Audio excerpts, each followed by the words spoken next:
Meus Discurso, presidente. Ao presidente da Assembleia Geral, embaixador Denis Francis, de Trinidad e Tobago. É uma satisfação ser antecedido pelo secretário-geral das Nações Unidas, Antônio Guterres. Saúdo cada um dos chefes de Estado, de governo e delegadas e delegados aqui presentes. Presto minha homenagem ao nosso compatriota Sérgio Vieira de Mello e 21 outros funcionários desta organização, vítimas brutal do atentado em Bagdá há 20 anos atrás. Desejo igualmente expressar minhas condolências às vítimas do terremoto no Marrocos e das tempestades que atingiram a Líbia. A exemplo do que ocorreu recentemente no estado do Rio Grande do Sul, no meu país, estas tragédias ceifam vidas e causam perdas irreparáveis. Nossos pensamentos de orações estão com todas as vítimas e seus familiares.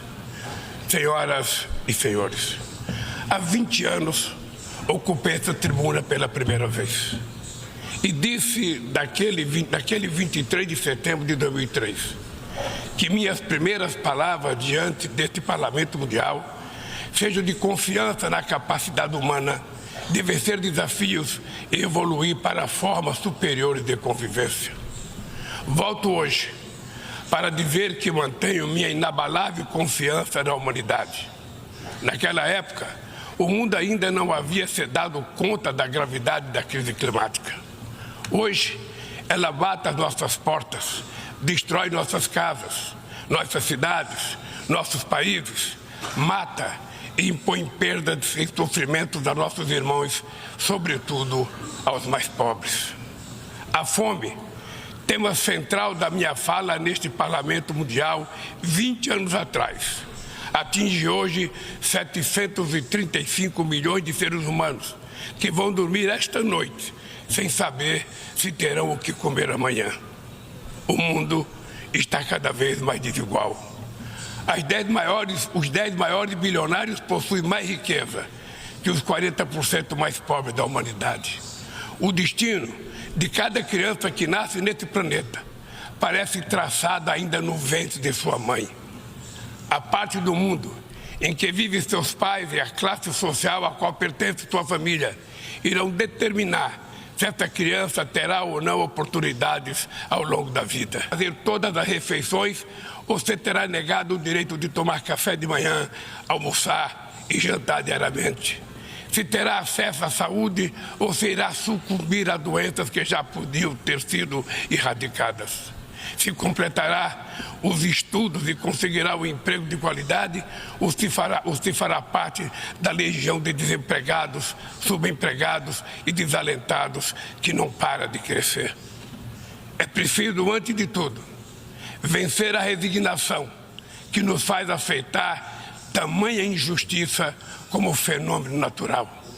Para vencer a desigualdade, falta vontade política daqueles que governam o mundo. Senhoras e senhores, se hoje eu retorno na honrosa condição de presidente do Brasil, é graças à vitória da democracia em meu país. A democracia garantiu que superássemos o ódio, a desinformação e a opressão. A esperança, mais uma vez, venceu o medo. Nossa missão é unir o Brasil e reconstruir um país soberano, justo, sustentável, solidário, generoso e alegre. O Brasil está se reencontrando consigo mesmo, com nossa região, com o mundo e com o multilateralismo. Como não me canso de repetir, o Brasil está de volta. Nosso país está de volta para dar sua devida contribuição ao enfrentamento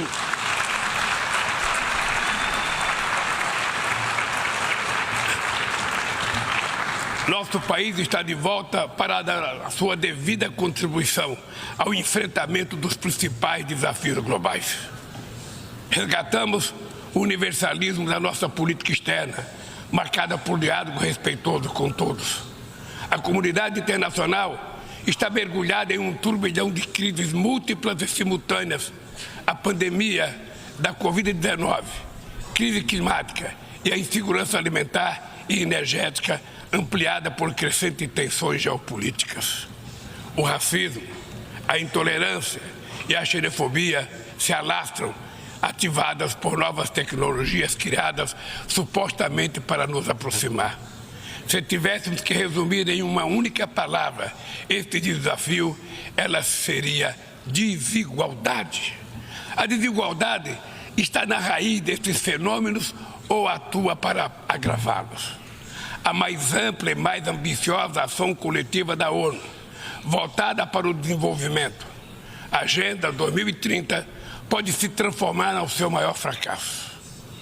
Estamos na metade do período de implantação e ainda muito distante das metas definidas.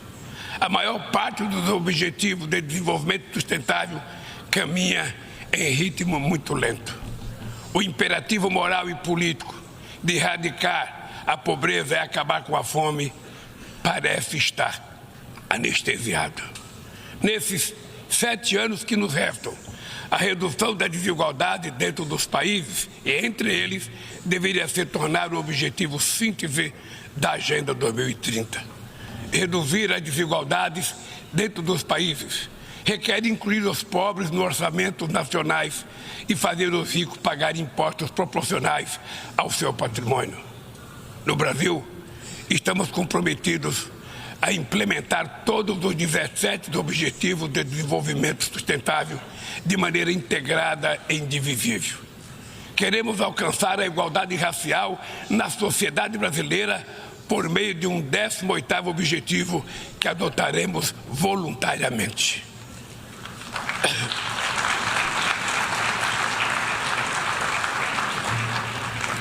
Lançamos o Plano Brasil Sem Fome, que vai reunir uma série de iniciativas para reduzir a pobreza e a insegurança alimentar. Entre elas está o Bolsa Família, que se tornou referência mundial em programa de transferência de renda para famílias que mantêm suas crianças vacinadas e na escola.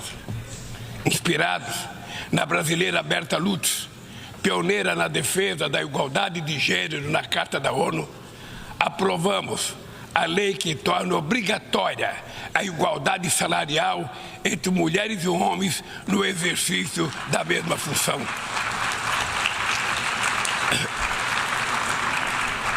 Combateremos o feminicídio e todas as formas de violência contra as mulheres. Seremos rigorosos na defesa dos direitos dos grupos LGBTQI+, e pessoas com deficiência. Resgatamos a participação social como ferramenta estratégica para a execução de políticas públicas.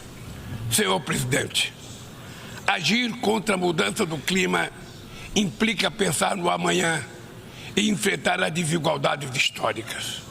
Os países ricos cresceram baseado em um modelo com alta taxa de emissão de gases danosos ao clima.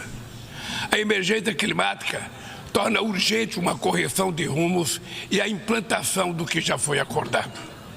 Não é por outra razão que falamos em responsabilidades comuns, mas diferenciadas. São as populações vulneráveis do sul global as mais afetadas pelas perdas de danos causados pela mudança do clima. Os 10% mais ricos da população mundial são responsáveis por quase a metade de todo o carbono lançado na atmosfera. Nós, países em desenvolvimento, não queremos repetir esse modelo. No Brasil, já provamos uma vez e vamos provar de novo que um modelo socialmente justo e ambientalmente sustentável é possível. Estamos na vanguarda da transição energética. Nossa matriz já é uma das mais limpas do mundo. 87% da nossa energia elétrica provém de fontes limpas e renováveis. A geração de energia solar, eólica, biomassa, etanol, biodiesel cresce a cada ano. É enorme o potencial de redução de hidrogênio verde. Com o plano de transformação ecológica, apostaremos na industrialização e infraestrutura sustentáveis. Retomamos uma robusta e renovada agenda amazônica com ações de fiscalização e combate a crimes ambientais. Ao longo dos últimos 8 meses, o desmatamento na Amazônia brasileira já foi reduzido em 48%. O mundo inteiro sempre falou da Amazônia.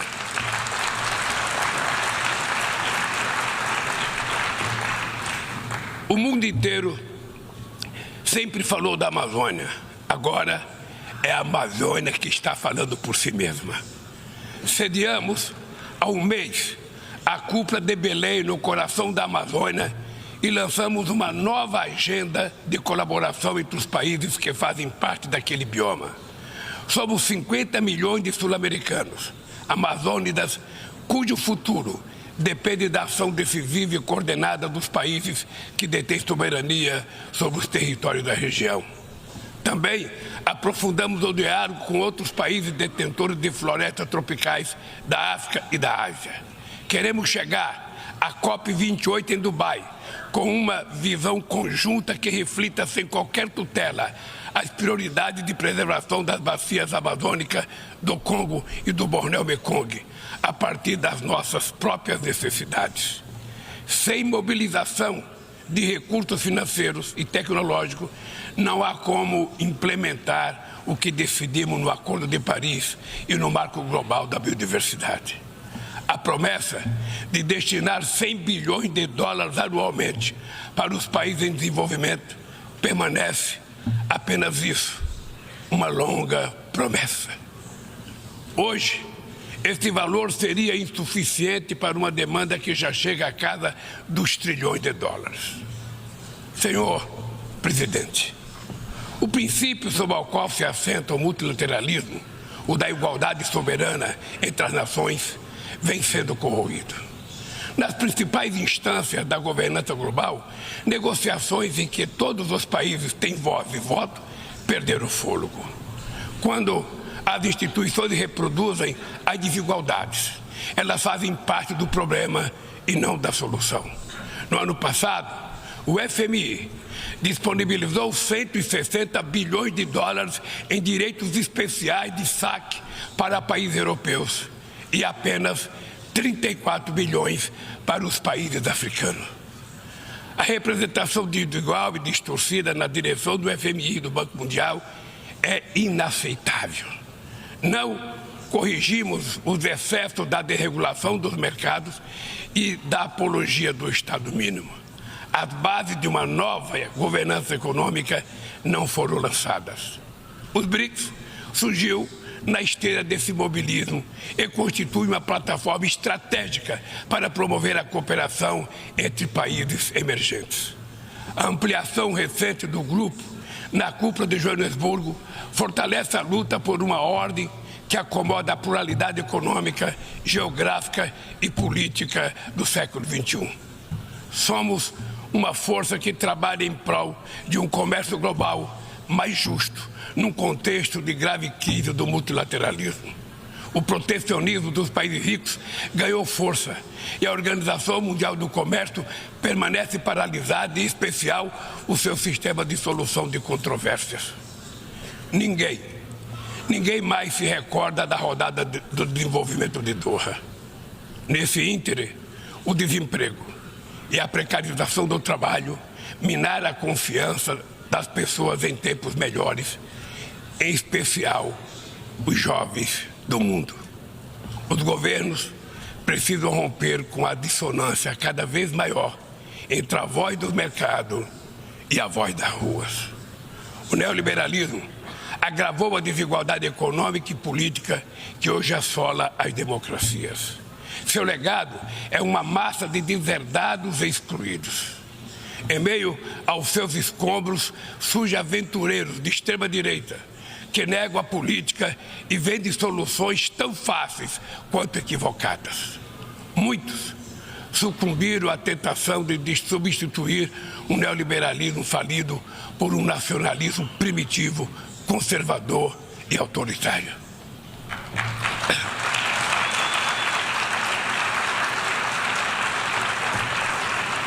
Repudiamos uma agenda que utiliza os imigrantes como bodes expiatórios, que corrói o estado de bem-estar e que investe contra o direito dos trabalhadores. Precisamos resgatar as melhores tradições humanistas que inspiraram a criação da ONU.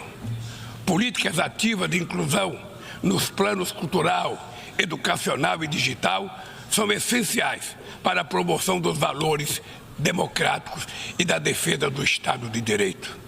É fundamental preservar a liberdade de imprensa.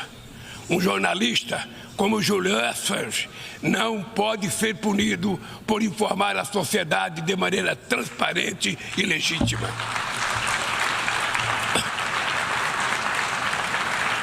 Nossa luta é contra a desinformação e os crimes cibernéticos. Aplicativos de plataformas não devem abolir as leis trabalhistas pelas quais tanto lutamos. Ao assumir a presidenta do G20 em dezembro próximo, não mediremos esforços para colocar no centro da agenda internacional o combate às desigualdades e todas as suas dimensões. Sob o lema Construindo um mundo justo e um planeta sustentável, a presidência brasileira vai articular inclusão social e combate à fome, desenvolvimento sustentável e reforma das instituições de governança global. Senhor presidente, não haverá sustentabilidade nem prosperidade sem paz. Os conflitos armados são uma afronta à racionalidade humana. Conhecemos os horrores e os sofrimentos produzidos por todas as guerras. A promoção de uma cultura de paz é um dever de todos nós construí-la e requer persistência e vigilância. É perturbador ver que persistem as antigas disputas não resolvidas e que surgem ou ganham vigor novas ameaças. Bem mostra a dificuldade de garantir a criação de um Estado do povo palestino. A este caso se somam a persistência da crise humanitária no Haiti, o conflito no Iêmen, as ameaças à unidade nacional na Líbia e as rupturas institucionais em Burkina Faso, Gabão, Guiné-Conakry, Mali, Níger e Sudão. Na Guatemala, há risco de um golpe que impediria a posse do vencedor das eleições democráticas. A guerra na Ucrânia escancara nossa incapacidade coletiva de fazer prevalecer os propósitos e princípios da Carta da ONU. Não subestimamos as dificuldades para alcançar a paz, mas nenhuma solução será duradoura se não for baseada no diálogo. Tenho reiterado que é preciso trabalhar para criar espaço para negociações. Investe-se muito em armamentos e pouco em desenvolvimento. No ano passado, os gastos militares somaram mais de 2,224 bilhões de dólares. As despesas com armas nucleares chegaram a 83 bilhões de dólares, valor 20 vezes superior ao orçamento regular da ONU. Estabilidade e segurança não serão alcançadas onde há exclusão social e desigualdade. A ONU nasceu para ser a casa do entendimento e do diálogo. A comunidade internacional precisa escolher. De um lado está a ampliação dos conflitos, o aprofundamento das desigualdades e a erosão do Estado de Direito. Do outro, a renovação das instituições multilaterais dedicadas à promoção da paz. As sanções unilaterais causam grande prejuízo à população dos países afetados. Além de não alcançarem seus alegados objetivos, dificultam os processos de mediação, prevenção e resolução pacífica de conflitos. O Brasil seguirá denunciando medidas tomadas sem amparo na Carta da ONU, como o embargo econômico e financeiro imposto a Cuba e a tentativa de classificar esse país como Estado patrocinador do terrorismo.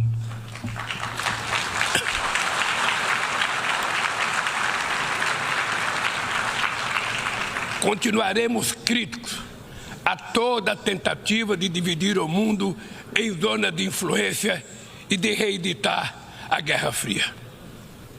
O Conselho de Segurança da ONU vem perdendo progressivamente a sua credibilidade.